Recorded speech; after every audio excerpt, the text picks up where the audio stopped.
Hey guys, welcome to part two of our Roman civilization. So where we left off, we said that Rome started out with the Latins, who called themselves the Romans, and we also mentioned that they were influenced by those around them. So we talked about the Greeks, how they influenced them a little bit, and then we also talked about the Etruscans. We said the Etruscans, who were more powerful than the early Romans, did take over them. But the Romans quickly tired of the nobles' rule and they overthrew them, creating this republic. So in today's video, we're going to look at the republic, um, how it ran, what their army looked like, and things like that. So if we look at the republic, okay, first what we are going to notice is that Rome, okay, has to figure out, well, how do you gain more land? Because we know that land, okay, equals more power and more money, okay? So if we look at the area of Rome, what we're going to have to notice is that they're going to start it as a small city, and they're going to have to figure out, well, how do we take over the Greeks and the Etruscans, the remaining Latins that weren't a part of their empire? Okay, we know that wars are going to be fought to gain land. Okay, so first what they have to do is figure out, well, who are they going to be? Their soldiers. So they decided, just like how Greece did it, that the citizens are going to be those that are the soldiers, kind of like that citizen army. Okay, so all citizens had to fight. Now, if we look at this, okay, we're going to notice that some people didn't want to fight, okay? So what they're going to do is make it that they had to. They're going to put kind of like the fear into them. So if there were any deserters or people who decided that they didn't want to fight, they would be punished by death, okay? These strict rules really created this very loyal army because they knew what would happen to them. Now, early on, if we look at Rome, what they're going to do is kind of copy the Etruscans initially, and then they're going to look at those around them. So they know that Greece was able to conquer a bunch of land, so they're going to take on the same strategy that the Greeks did. So if we remember back to our Greek unit, they used that strategy called the phalanx strategy. So we had those rows of soldiers that then would dome together with their large shields so they could advance further. So they moved as these like tiny little pockets of groups, eventually taking over some land. Okay, Rome realized that while the strategy worked, it was really quite slow. And it was somewhat hard to control because they couldn't manage where all these groups were. Okay, so the Roman army is going to take that philosophy and then they're going to improve upon it. Okay, so they're going to organize their soldiers into something called a legion. A legion were these groups of soldiers, probably about 6,000 men. So we say small group, but you have to think these armies are quite large. So about 6,000 men are organized into a group. So they're going to put one legion over here, one legion over here, one legion over here. So now we're going to have 18,000 men kind of all organized. Now these legions were then split up into smaller groups of 60 to 120 men. So now we're going to have lots of small pockets, okay, all over this land that they're going to try to take over. Okay, since we have more groups, all led by different generals, they're going to move quicker. Okay, all soldiers were equipped with different weapons. So we can see in the picture above, okay, we're going to notice that they all carried a gladius, which was an iron sword. They had a pilum, which was that iron spear. Okay, so we can kind of see those on the second man from on the left. Okay, each legion also carried a standard. Okay, so the person on the left and the person on the right are both carrying what we call as a standard. Okay, on the top of the standard we'd see like an eagle or some sort of decorative object, and they're usually quite tall. Now the purpose of the person holding the standard was to kind of direct soldiers. Okay, so if this group over here needed some help, okay, that person holding the standard would run over, okay, and stand there, which alerted the other groups in the area to come and help that area. Okay, so if you were holding that standard, you had a pretty important job. Okay, if you were the enemy, your job would be to take out that guy that was holding that standard, okay, because then without that person down, all right, the other soldiers in the area wouldn't know where to go. Okay, now if the standard person dies, let's say, because you can see that he has no weapon other than this large post. Okay, another person there is going to pick up that standard because it was very needed on the battlefield to alert where these soldiers needed to go quickly. And that's what all the soldiers were kind of watching for. Now, as they were able to take over land, they're going to rule kind of effectively too. So they're going to look at how previous people took land. So we know that when the Spartans took over land, they made, all the people slaves. They destroyed a lot of stuff. Okay, but we also learn about Cyrus the Great and Alexander the Great, who took over a whole bunch of land, but they were really nice to the citizens. And if you're really nice to the people that you took over, okay, that prevented less rebellion in the future. Okay, so Rome is going to develop the same strategy. Now, once they took over new land, they did start building military outposts, okay, in the newly conquered area. So in the picture that we're looking at, this is one of the foundations of an outpost building. Typically, these outposts were put like on a hill, okay, so they could see, surrounding area to see if any enemies were coming in. They put them by a river to see if any enemy ships were coming up, okay, in a location where they could see effectively. And in these military outposts, they stationed soldiers in there, okay, so they didn't leave any borders unprotected. Okay, they also built roads in between all the newly acquired land. Okay, roads made it easier to transport their soldiers quickly. It allowed them to trade, allowed them to communicate faster. Now, in the newly acquired territory, they did treat the people very kind and fair, just like Cyrus the Great, just like Philip II, just like Alexander the Great, because it prevents rebellion, okay? And the subjects of the new land, accepted them as their new leaders. So they created something called the Roman Confederation, similar to like how our country started out with the Articles of Confederation. So we had all of this land that all worked together, but each area was able to rule themselves. Okay, the people in these acquired areas, if they own land, they could also vote and be in the government, just like other citizens could.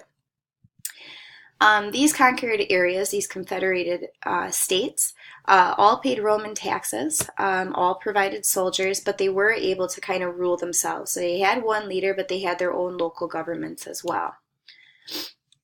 Okay, all of this created kind of a strong republic. People were working together, very similar to like how Persia and how Greece started. Now, as we look at the republic in Rome, okay, we have two classes of citizens. We have the patricians, and we also have a class called the plebeians. Okay, the patricians are going to be our wealthy citizens. They're the ruling class. They're typically the most prominent or well-known families in the area. Okay, the plebeians are going to be the rest of society. This is going to be the larger group of people. They're usually quite poor. They were considered our working class, which would be made up of farmers and artisans, shopkeepers, and so on. Both groups, if they own land, were considered citizens, and as citizens, they had the right to vote, and they had to pay taxes, and they had to fight. Okay, if we look at the plebeians, okay, they're the lower class citizen, so there were some rules between these classes. So a plebeian had to marry a plebeian, a patrician married a patrician. They couldn't cross classes at this time, okay, because that was unlawful. Now, as the plebeians were citizens, they did lack some basic rights, okay? Being the lower class, they couldn't hold any government position. They could vote for the government, but they couldn't be in the government. They couldn't lead any ceremonies that honored the gods. So these things were restricted to the lower class citizens. Only the patricians could be in the government. Only the patricians could lead these ceremonies. Now, if we look at this, being that the plebeians are a bigger group of people, they could vote, all right? They had to fight, they had to pay taxes, but they could never govern, okay? They could never be in the government, okay? And what's that going to do is going to create kind of this class struggle. They're going to feel that's very unfair, which we know that it is. So early on, how the government was set up, they had three branches of government. So what we're going to notice is that the Roman government and our government is actually extremely similar because we also have three branches of government. So they have one branch that made law, which would be your legislative branch. We have those that ran the daily affairs, which would be your executive branch. And then we also had judges, which are the judicial branch, just like our country. Okay, these three branches created something we call the check and balance system. A check and balance system prevents one group from becoming too powerful. Okay, all three branches relied on each other. So the executive branch couldn't make any decisions without the legislative branch. The legislative branch couldn't make any decisions without the judicial branch. So they all have to work together, preventing one person or a group of people from taking over the government and having full control. This is the same concept that we have in our country today.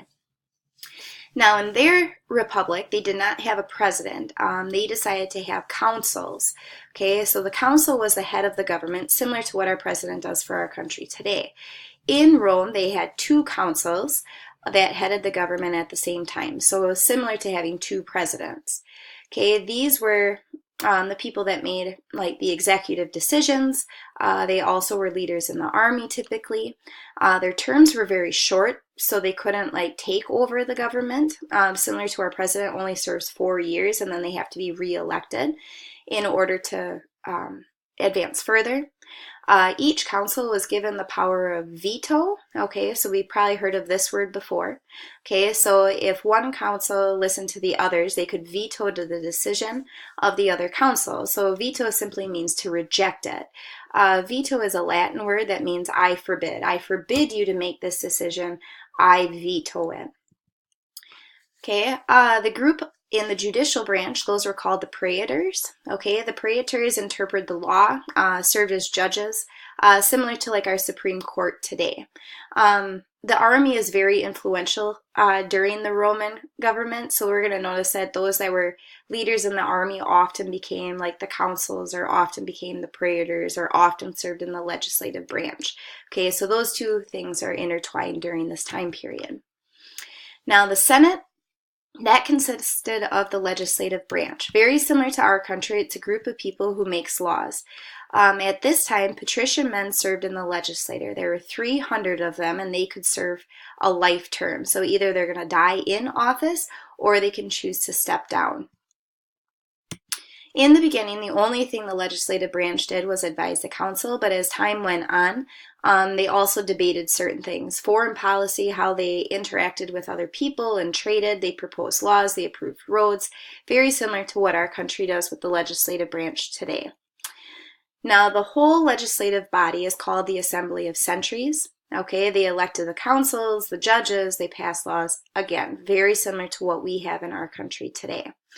Now, the problem with this whole thing is that the patricians are the only ones in these top roles. So they're the only ones that can be council, the only ones that can be in the legislative, the only ones that could be judges. Well, that was really unfair to the plebeians, who were the majority of the people. Okay, so they're going to be upset because they had to do all like the dirty work. They had to pay taxes, they had to be in the army, but they really had no power in the government. Okay, so as they were becoming upset, the patricians are going to realize, well, we have a problem on our hands. If we leave the majority of people poor and unhappy, we know that that causes rebellion. And the patricians didn't want rebellion to come, so they either had to, enforce stricter laws, which would cause worse rebellion, or they had to change something. So what they decided to do, the patricians feared that their plebeian class would take over the government, so they agreed to share power with them. So they created something called representatives. So in our country, we have representatives that serve in our legislative branch. Representatives in our country are elected to voice the concerns of the people. Okay, so I would elect a representative to speak on my behalf because I don't go to the government. Okay, Rome is the area that actually kind of started this idea. So they called their representative branch the Council of the Plebes. Kind of a strange word, right? But it's called plebes because of the plebeians. Okay, in the Council of Plebes, they elected people called tribunes. Tribunes and representatives in our country are about the same thing. So tribunes, what they would do is go into the legislative branch to speak for the working class people. So the tribunes, as they were in the legislative branch, could veto. They had that power to debate and veto the other side's decisions. Kind of made it more fair in the government. Later on, plebeians were also allowed to become consuls, and those marriage restrictions between classes went away. So as we're looking at this, we can tell, okay, that in the government it's becoming more equal. Equal governments usually equal less rebellions. Okay, so as we look at this, all males are considered equal. Remember, we don't talk about females at this time because females didn't have any rights. Okay, however, the wealthy patrician families were usually the ones that rule, so we still have some unfairness, which will come to bother them later. Okay, again, women had no political rights. Okay, and we're going to stop here for today.